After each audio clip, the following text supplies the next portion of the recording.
નમસ્કાર ગુજરાત વાસીઓ, આપણી ચેનલમાં આપ સૌનું હાર્દિક સ્વાગત છે।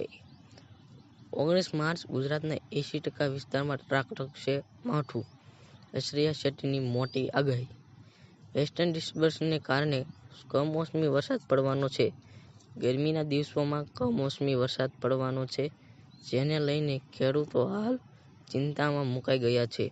ઐશ્વર્યા શેટ્ટીના જણાવ્યા પ્રમાણે સૌરાષ્ટ્ર અને કચ્છના વિસ્તારોમાં ભારે પવન સાથે વરસાદ પડી શકે છે।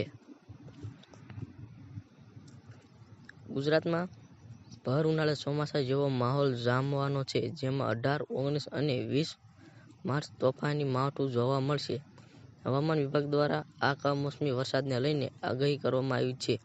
બીજી બાજુ હવામાન નિષ્ણાત ઐશ્વર્યા શેટ્ટીએ ગુજરાતમાં કમોસમી વરસાદને લઈને આગાહી કરી છે, જેમાં તેમણે જણાવ્યું છે કે વેસ્ટર્ન ડિસ્ટર્બન્સને કારણે કમોસમી વરસાદ પડવાનો છે। ગરમીના દિવસોમાં કમોસમી વરસાદ પડવાનો છે, જેને લઈને ખેડૂતો હાલ ચિંતામાં મુકાઈ ગયા છે। ઐશ્વર્યા શેટ્ટીના જણાવ્યા પ્રમાણે સૌરાષ્ટ્ર અને કચ્છના વિસ્તારોમાં ભારે પવન સાથે વરસાદ પડી શકે છે। રાજ્યમાં ગણતરીના કલાકોમાં વાતાવરણમાં ફેરફાર આવશે અને હળવો વરસાદ પડી શકે છે।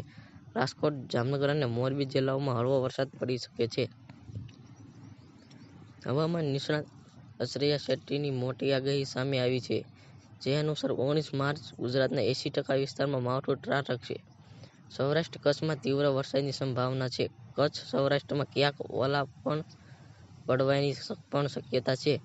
થંડરસ્ટોર્મ અને ગાજવીજ સાથે વરસાદ પડી શકે છે। પશ્ચિમ સૌરાષ્ટ્ર અને કચ્છમાં વધુ વરસાદની શક્યતા છે। કેટલીક જગ્યાએ વીજળી પડવાની શક્યતા છે। 20 કિમીની ઝડપે પવન ફૂંકાવાની સંભાવના છે। સવારે અથવા સાંજના સમયે વરસાદ પડી શકે છે। રાજકોટ, મોરબી, જૂનાગઢ, પોરબંદર, બોટાદ, સુરેન્દ્રનગર, અમરેલી, ભાવનગર, ગીર સોમનાથ, અમદાવાદ કેટલાક વિસ્તારોમાં પણ વરસાદ પડી શકે છે।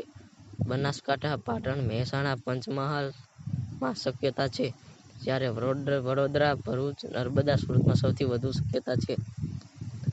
માર્ચમાં બીજા માવઠાની પણ શક્યતા છે। ઐશ્વર્યા શેટ્ટીએ માર્ચમાં બીજા માવઠાની શક્યતા વ્યક્ત કરી છે। 25 થી 27 માર્ચ પણ વેસ્ટર્ન ડિસ્ટર્બન્સના કારણે 25 થી 27 માર્ચ પણ કમોસમી વરસાદની શક્યતા છે। ગુજરાતના છૂટાછવાયા વિસ્તારોમાં વરસાદ પડી શકે છે। ચોમાસાને લઈને ઐશ્વર્યા શેટ્ટીનું અનુમાન છે કે આ વર્ષે ચોમાસામાં ઓછો વરસાદ પડશે, સામાન્યથી ઓછો વરસાદ પડી શકે છે। અલીનો પ્રભાવ વધુ રહી શકે છે। અલીનોને કારણે ક્યાંક દુષ્કાળ પડવાની શક્યતા છે।